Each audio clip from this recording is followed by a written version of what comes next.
오늘 우리가 읽은 이 스가랴서는 소선지서 12개의 소선지서 중에 하나입니다. 아마 성경을 읽으면서 좀 접하기가 쉽지 않은 그런 이제 구약 성경의 거의 마지막 끝에 있는 성경이기 때문에 성경 통독을 꾸준히 하시면은 접할 수 있지만 가다가 중간에 멈추시는 분들은 아마 1년에 한 번 볼까 말까한 그러한 장이 아닌가 생각됩니다. 그러나 참 이 스가랴서를 통해서 오늘 우리가 다시 한번 하나님께 주시는 은혜를 우리가 함께 생각하며 함께 나아가기를 원합니다. 12소 선지서 중에 포로기 이후에 활동한 선지자가 3명이 있습니다. 학개, 스가랴, 말라기. 이 세 선지자가 포로 이후에, 포로에서 돌아온 이후에 활동한 선지자들입니다. 그 중에서 학개와 스가랴는 같은 시대에 활동했던 선지자들입니다. 이제 북이스라엘이 BC 722년, 이제 갑자기 숫자가 나오니까 헷갈리시지만 정신 차리시고, BC 그러니까 기원전 722년에 아수르에 의해 멸망이 당합니다. 그리고 130년이 좀 지난 이후 BC 586년에 남유다가 이제 바벨론에게 멸망을 당합니다. 그런데 이 남유다를 멸망시킨 바벨론이 그들이 바사에게 멸망을 당합니다. 이 바사가 바로 이제 페르시아죠. 페르시아에게 이 바벨론 왕국이 멸망을 당하게 됩니다. 그리고 이 바사의 왕이었던 고레스, 다시 말해 페르시아의 왕이었던 고레스가 이 바벨론 때에 이스라엘에서 바벨론으로 포로로 잡혀왔던 유다 사람들에게 칙령을 발표합니다. 조서를 내립니다. 뭐냐면 너희들의 고향으로 돌아가라. 너희들의 고향으로 돌아가라고 공식적으로 선포를 합니다. 이것이 바로 에스라 1장 1절에 나와 있는 고레스 칙령입니다. 그래서 이 조서로 말미암아 총 3번의 귀환이 이루어집니다. 그 3번의 귀환 중에 첫 번째 귀환이 바로 이 오늘 우리가 읽은 스가랴서와 관련이 있는 것입니다. 첫 번째 귀환은 BC 586년경에 정치적 지도자였던 스룹바벨, 그리고 종교적 지도자였던 여호수아, 모세의 종 여호수아 아닙니다. 그래서 이 스룹바벨과 여호수아라는 두 지도자에 의해서 이제 약 42,360명이 1차 포로 귀환 때에 바벨론에서 이스라엘로 돌아오게 됩니다. 이 고레스 칙령의 특징이 뭐냐면 바로 너희들이 돌아가서 뭘 하냐면은 예루살렘 성전을 건축해라는 거예요. 성전을 지으라는 거예요. 포로로 잡혀온 사람들을 그냥 돌려보내주는 것도 너무나도 감사하고 기쁜데 돌아가면서 뭐라냐면 너희들이 그토록 원하던 성전을 지으라는 거죠. 그러면서 그냥 보내지 않고 주머니에다가 두둑하게 성전 지을 비용을 넣어줍니다. 얼마나 감사한 일입니까? 너희들이 성전을 짓고 그 성전 지을 비용까지 내가 될 테니까 너희들은 돌아가서 너희들의 성전을, 예루살렘 성전을 지으라는 거죠. 그래서 첫 번째 스룹바벨과 여호수아를 중심으로 한 약 42,000여 명의 이스라엘 백성, 바벨론 포로에 잡혀있던 유다 백성들이 귀환하여 해야 될 그들의 제일 되는 목적은 바로 예루살렘 성전을 재건하는 일이었습니다. 그래서 그들은 귀환하여서 번제와 제사를 회복하고 성전 재건을 시작하게 됩니다. 그런데 그 재건하는 길이 결코 쉬운 길은 아니었습니다. 이제 그들이 이제 성전을 이렇게 재건하려고 할 때에 북쪽에 살고 있던 북쪽에 살고 있던 사마리아 사람들이 그들에게로 찾아옵니다. 그리고는 우리도 너희들과 같은 한 핏줄이다. 그래서 이 성전 재건에 우리도 함께 동참하겠다. 이렇게 제의를 합니다. 한 명이라도 손이 아쉬운 상황에서 와서 도와주겠다고 하니까 얼마나 감사한 일입니까? 그런데 이 유다 지도자들은 그들의 이 제의를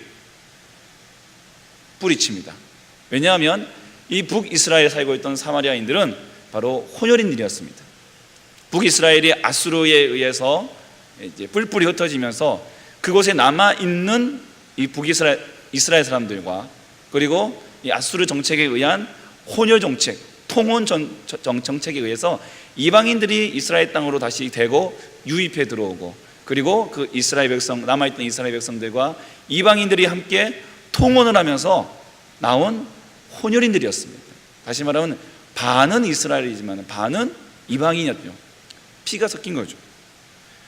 그렇기 때문에 유다 지도자들은 하나님의 거룩한 성 예루살렘 성전을 짓는 데 있어서 그들이 함께 동참하는 것은 옳지 않다라고 그들은 생각했던 것입니다.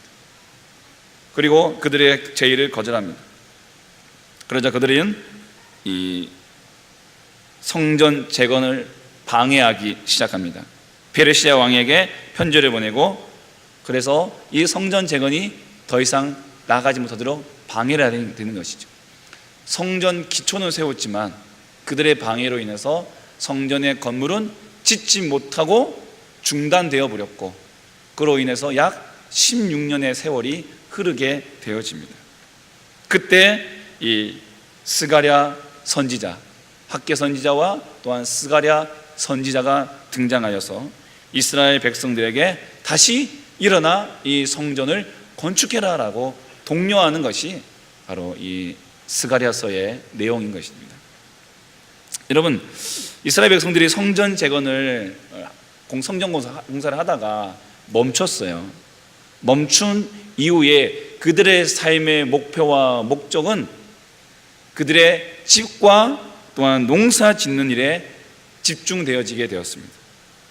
다시 말하면 그들이 그 땅으로 오게 된 그 사명을 잃어버리자 그들의 모든 관심은 그들의 먹고 사는 문제, 그들의 입는 문제, 그들의 집을 짓는, 하나님의 전을 짓다가 그것을 멈추고 나니까 자기들의 집을 짓는 문제, 그리고 자기들이 그 땅에서 살아갈 문제에 대해서만 관심을 갖게 되는 모습으로 바뀌어지게 되었던 것이죠.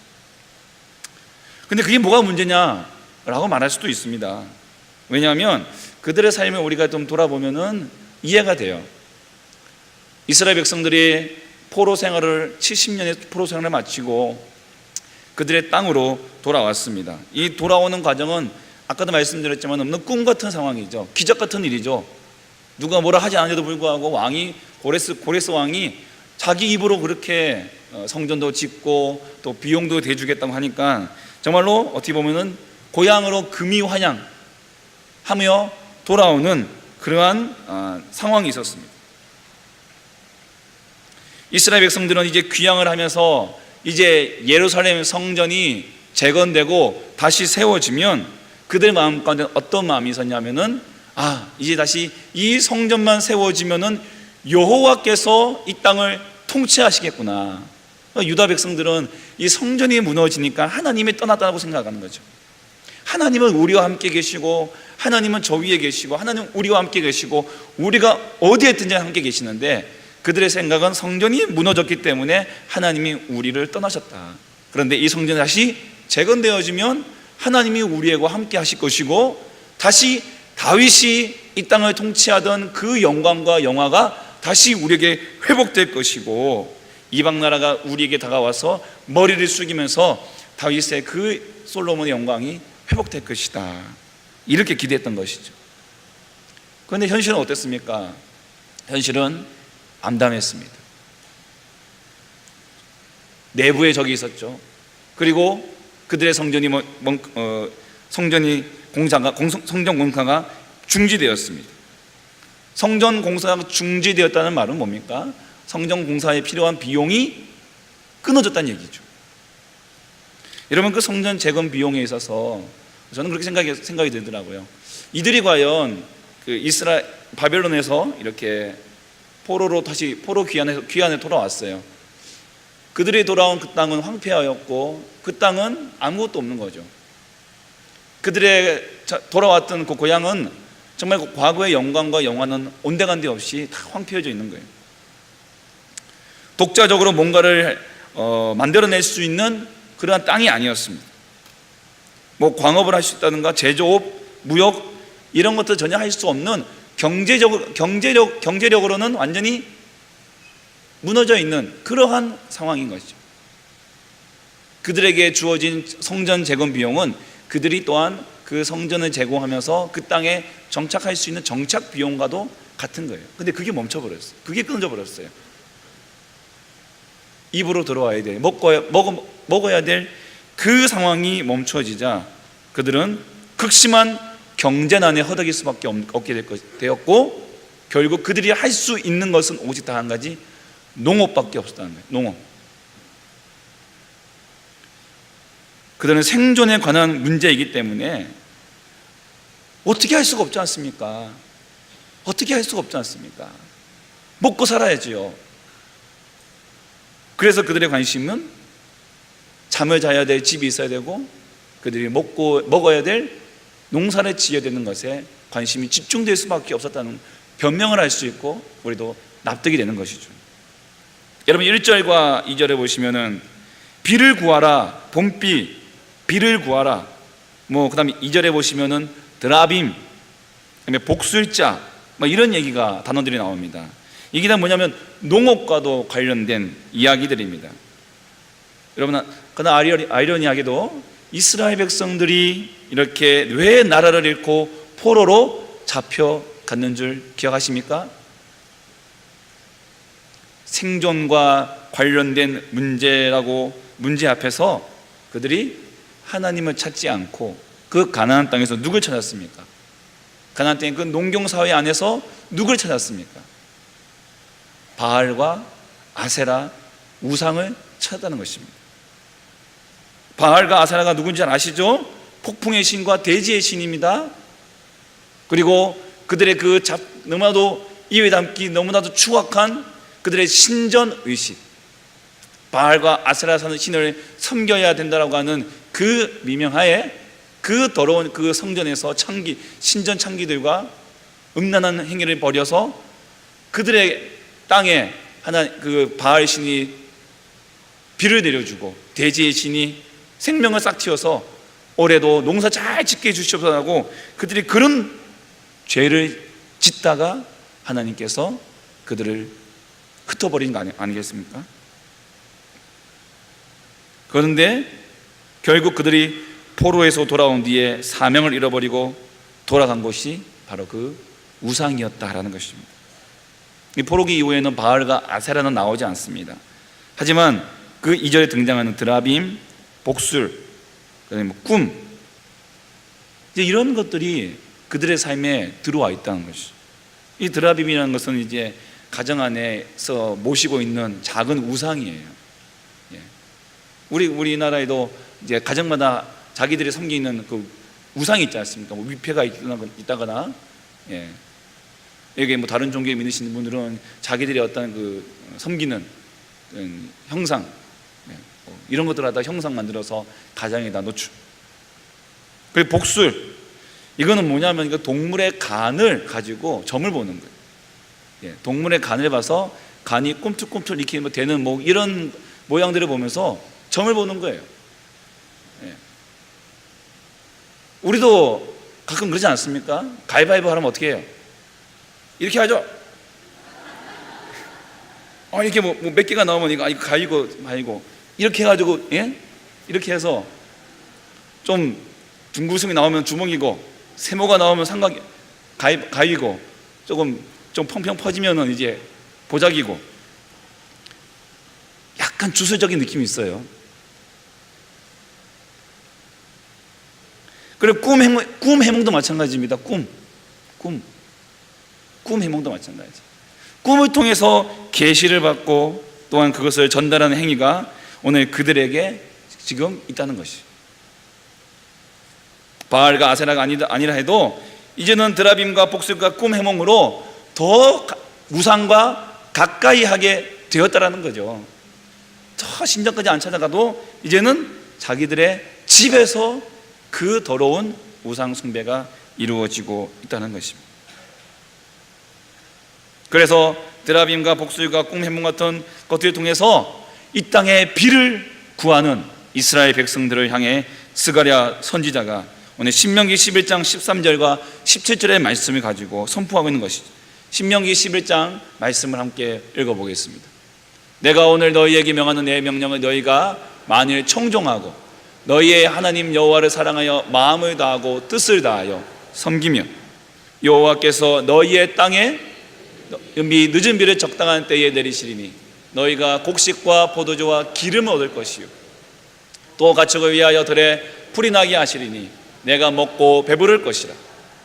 너희는 스스로 삼가라. 두렵건대 마음에 미혹하여 돌이켜 다른 신들을 섬기며 그것에게 절함으로 여호와께서 너희에게 진노하사 하늘을 닫아 비를 내리지 아니하여 땅이 솟아내지 않게 하심으로 너희가 여호와께서 주신 아름다운 땅에서 속히 멸망할까 하노라. 오늘 신명기 11장 13절에 너희 하나님 여호와를 사랑하여 마음과 뜻을 다하여 섬기면 14절에 이른 비와 늦은 비를 적당한 때에 내리시겠다고 약속하십니다. 그런데 16절에 다른 신을 섬기며 그것에게 절하면 17절에 하늘을 닫아 비를 내리지 아니하겠다는. 다시 말하면 너희가 드라빔과 복술과 꿈으로 이 비를 구할 것이 아니라 스가랴 10장 1절 말씀에 봄비가 올 때에, 이 봄비는 늦은 비입니다. 늦은 비. 봄비가 올 때에 여호와 곧 구름을 일게 하시는 여호와께 비를 구하라. 여러분, 하늘을 닫아 비를 내리지 못하게 하시는 분 누구십니까? 하나님이십니다. 왜 닫아버리셨습니까? 다른 신을 섬겼기 때문입니다. 봄비를 주시는 분은 바알도 아세라도 드라빔도 복술도 아무것도 아니라는 것이죠. 오직 여호와 하나님만이 그 봄비를 주시는 분이십니다. 여호와께 구하지 않고 다른 신에게 구하였기 때문에 너희들의 조상이 망하였는데 너희들까지도 그렇게 되고 싶으냐라는 것이죠. 여러분, 우상 숭배가 무엇이라고 생각하십니까? 우상 숭배를 단순히 보이는 형상을 섬기는 것으로만 국한해서는 안 됩니다. 우상 숭배는 믿어야 할 분을 믿지 못하고 믿지 말아야 할 것을 믿는 것이 바로 우상 숭배입니다. 이건 공공연한 사실이지만 오래 무당 생활하다가 예수 믿은 분이 자기 한 얘기하기로는 점집을 운영하다 보면 예수 믿는 사람들도 많이 온다는 거죠. 와서 점을 본다는 거예요. 여러분도 그런 경험 없습니까? 요즘에는 이제 점이라는 것이 좀 더 허름한 집에, 아니면 옛날에 무릎팍 독사 같은 옥동자 같은 옷을 입고 들어가 있는 그런 사람을 찾아가는 게 점이었다면, 요즘은 너무나도 쉽게 볼 수 있는 것이 이제 사주, 타로, 이런 것들이잖아요. 이제는 카페를 차려놓고, 사주 카페, 무슨 카페를 차려놓고 이제는 차 마시면서 점도 보고 하는, 너무나도 쉽게 우리가 찾아갈 수 있도록 만들어 놓고 있는 것이죠.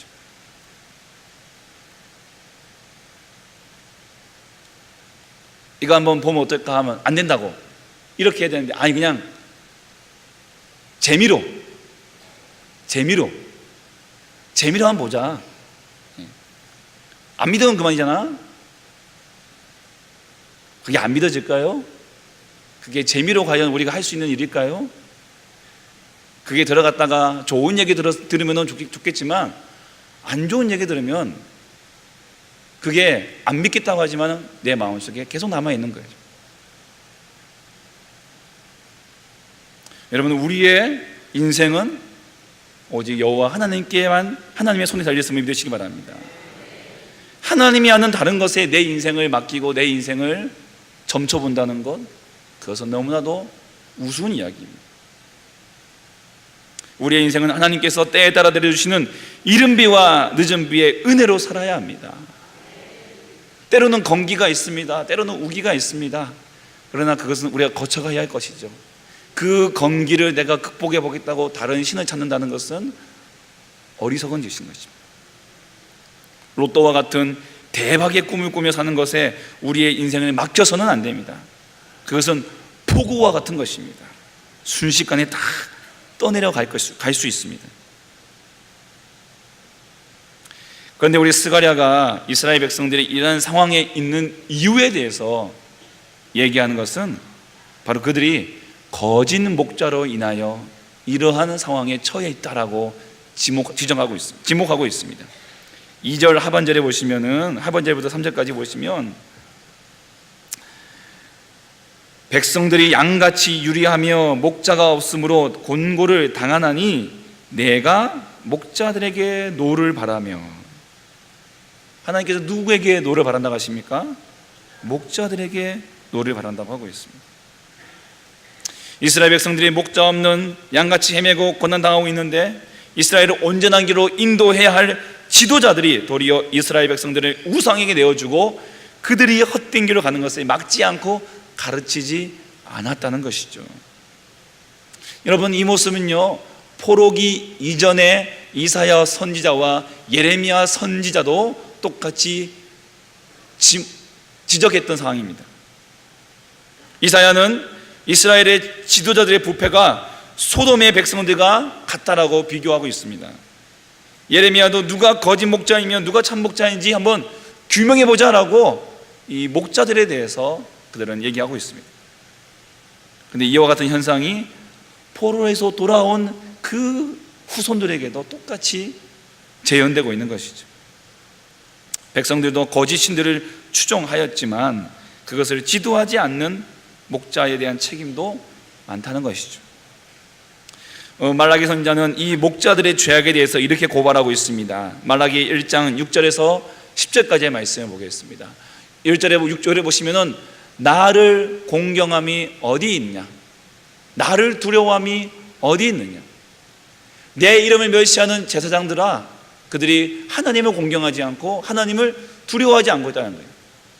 7절의 말씀 보십시오. 7절에 너희가 더러운 떡을 나의 제단에 드리고도, 더러운 떡을 그들이 하나님께 제단에 가지고 옵니다. 그리고도 주를 더럽게, 우리가 어떻게 주를 더럽게 했습니까? 이렇게 얘기한다는 것이죠. 8절에 보시면은 눈먼 희생 제물을 바치고 병든 것을 드렸다고 말하고 있습니다. 이게 그들의 모습인 거죠. 오늘 시대의 악함에는 백성들의 책임도 있지만 더 큰 책임은 바로 지도자에게 있다는 사실을 우리는 잊어서는 안 됩니다. 그래서 우리가 구해야 될 것이 있다면 그것은 하나님 이 땅에 참된 목자를 세워 주옵소서, 참된 지도자를 세워 주옵소서. 여러분, 성전공사가 16년 동안 멈추었지만 정말 1차 귀환을 이끌었던 수룹바벨이나 또한 여호수아와 같은 이러한 지도자들이 다시 일어났더라면 이스라엘은 이렇게 폐잔병처럼 이렇게 자빠져 있지는 않았을 것입니다. 은혜와 자비와 긍휼이 많으신 우리 하나님께서는 이스라엘 백성들의 모습을 안타까워하시면서 그들을 방치한 거짓 목자들을 책망하십니다. 그리고 유다 족속에게서 그들을 구원할 목자를 다시 세우십니다. 3절에 보십시오. 내가 목자들에게 노를 바라여 내가 숫 염소들을 바라리라. 만군의 여호와가 그 무리 곧 유다 족속을 돌보아 그들을 전쟁의 준마와 같게 하리니. 4절 말씀에 모퉁이 돌이 그에게서, 말뚝이 그에게서, 싸우는 활이 그에게서, 권세 잡은 자가 다 일제히 그에게서 나온다고 말씀하고 있습니다. 이 유다 족속으로부터 전쟁의 준마와 같은 참된 목자, 모퉁이 돌이나 말뚝이나 싸우는 활이나 권세 잡은 자가 다 이 참된 목자를 비유하는 말들입니다. 이러한 사람들을 세워서 하나님께서 다시 이스라엘 백성을 다시 세우겠다. 그래서 가까이는 학개와 스가랴와 같은 이런 선지자들을 통해서 하나님께서 이스라엘 독려하여 성전을 재건하게 하십니다. 그래서 다시 16년 만에 성전 재건이, 성전 공사가 이루어지고 성전이 회파된 지 70년 만에 성전이 다시 재건됩니다. 그리고 우리가 잘 아는 에스라, 느헤미야 이러한 지도자들이 다시 일어나서 율법을 회복하고 그 다음에 성벽을 재건합니다. 특별히 이 느헤미야는, 성벽을 재건했던 이 느헤미야는 유다 지파의 자손이고요, 그에게 있어서 가장 인상적인 장면이 있다면 성벽 재건을 방해하는 그런 무리들을 대항해서 한 손으로는 일을 하고 한 손으로는 창을 들었다고 했습니다. 이게 바로 이게 바로 5절 말씀해 보시면은 싸울 때의 용사같이, 바로 이 용사의 모습이라는 거예요. 한 손에는 하나님의 그 성전, 하나님의 그 성을 짓는 일에 힘을 쓰고, 또 한 손에는 그 성을 보호할 용사로서 창을 들고 서 있는 모습. 하나님께서 이러한 참된 목자와 용사들을 보내주셔서 이스라엘 백성들을 구원하시고 다시 그들에게 소망을 부어주기를 원하신다는 것입니다. 하나님은 오늘도 이 믿음의 공동체를 무너뜨리는 거짓 목자를 멸하시고, 또한 전쟁의 준마와 같은 용사와 같은 참 목자를 오늘도 찾고 계신 줄 믿습니다. 그리고 그를 세워주십니다. 여러분, 시대가 많이 악하다는 것은 우리가 너무 잘 알고 있습니다. 최근에는 대한민국 수도 서울 한복판에서 동성애 축제가 이루어지는 것을 우리는 알고 있습니다. 미국은 이미 이 동성애가 합법화된 주가 많습니다. 그래서 어떤 주들은 동성애가 합법화되어 있기 때문에 그들에 대해서 반대하는 의견이나 행동을 취하면은 법적으로 제재를 받게 되어 있습니다. 동성애가 합법화되어 있기 때문에 이제는 학교에서도 아이들에게 남자와 여자와 그 중성, 그 다음에 제3의 성, 젠더를 가르치는 거죠. 남자하고도 살 수 있어, 여자하고도 살 수 있어 라고 하는 이런 가르침이 교단에서 이루어지고 있다는 것입니다. 미국의 한 장로교단은 동성애를 지지한다고 발표한 이후에 많은 교회들이 그 교단에서 물질적인 손해를 감수하고 다 탈퇴하는 일도 벌어졌습니다. 미국 교단은 이 교회 재산이 교단에 속해 있기 때문에 탈퇴한다는 것은 내가 있는 이 성전과 이 교단, 이 교회와 모든 재산을 교단에 다 넘기고 나오겠다는 얘기거든요. 엄청난 물질적인 손해를 감수하고도 빠져나온 교회들이 있습니다. 올해로 19회째를 맞고 있다고 하죠. 이 동성애 축제가 대한민국 수도 한복판에서 법의 보호 아래 진행되고 있습니다. 일각에서는 이제는 문화 행사처럼 자리 잡지는 않은가 우려하는 목소리도 큽니다. 어떤 지도자들은 적극적으로 이를 지지하고 있습니다. 어떤 신학자는 신학적으로도 옹호하고 있습니다. 포스트 모더니즘 사회 속에서 이제는 생각대로 네 생각이 맞아라고 하는 오늘 그러한 정신이 오늘 확산되어 가고 있는 상황입니다. 이러한 상황 속에서 우리 하나님께서는 우리 주의 백성들을 온전한 길로 인도할 참 목자, 진정한 용사를 세워 주실 것입니다. 그들이 바로 저와 여러분이 될 수도 있습니다. 우리의 자녀들이 될 수 있고 우리의 공동체가 될 수 있습니다. 우리의 가정들은 우리의 자녀들이 이러한 용사로 세워지도록 해야 합니다. 교회는 이 세상에서 여호와의 용사로 부름받은 사명을 감당해야 합니다. 지도자는 백성들의 여호와께로 인도할 책임을 져야 합니다. 세상의 이론과 사상에 빠져 부와 명예를 쫓는 교회가 아니라 바벨론 생활보다 힘들고 솔로몬의 영광보다 못 미치는 귀환민의 삶이라 할지라도 하나님이 함께 하시는 삶이 행복한 기름을 선포할 수 있어야 하는 것입니다. 우리를 구원할 손길은 오직 하늘에서부터 오는 은혜에 있음을 믿으시기 바랍니다. 참된 목자와 용사를 세우신 하나님께서 우리에게 주시는 약속의 말씀이 이제 6절부터 나옵니다. 6절에 보십시오. 우리 주님께서, 하나님께서 긍휼히 여기신다고 말씀하시고 내버린 일이 없었음 같이 되겠다라고 하나님께서 약속해 주십니다. 그런 목자와 참된 용사들이 세워질 때에 그들을 통해서 그 공동체가 회복되어질 때 이제는 그 과거의 그런 모든 고난과 어려움들이 없었던 것처럼 하나님께서 만들어 주시겠다는 것입니다. 8절에 보십시오. 그들이 전에 번성하던 것 같이 번성하겠다라고 말씀하십니다. 9절에 보십시오. 그들이 살아서 그들의 자녀들과 함께 돌아올지라. 여러 백성들이 어디 흩어졌지만 다시 돌아올 것이다. 10절에 보십시오. 내가 애굽 땅에서 돌아오게 하며 또한 아수르에서부터 모으며 길르앗 땅과 레바논으로 그들을 이끌어가리니 그들이 거할 것이 부족할 정도로 그들이 풍성해질 것입니다. 11절에 내가 그들이 고난의 바다를 지나갈 때에 바다 물결을 치리니 나일의 깊은 곳이 다 마르겠고 아수르의 교만이 낮아지겠고 애굽의 규가 없어지리라. 12절에 내가 다 같이 읽겠습니다. 내가 그들로 나 여호와를 의지하여 견고하게 하리니 그들이 내 이름으로 행하리라. 나 여호와의 말이니라. 아멘. 오늘 이것이 언약 백성을 향한 언약의 하나님의 약속인 줄 믿습니다. 이제 이 은혜를 주시는 여호와께 오늘 비를 구하는 저와 여러분 되기를 간절히 소망합니다. 이 은혜를 주시는 여호와께 참된 목자를 구하시기 바랍니다. 이 은혜를 주시는 여호와께 우리를 이끌어가 용사를 구하시기 바랍니다. 이 은혜를 주시는 여호와께 회복을 구하시는 오늘 저와 여러분 되시기를 주의 이름으로 축복합니다. 함께 찬양하겠습니다.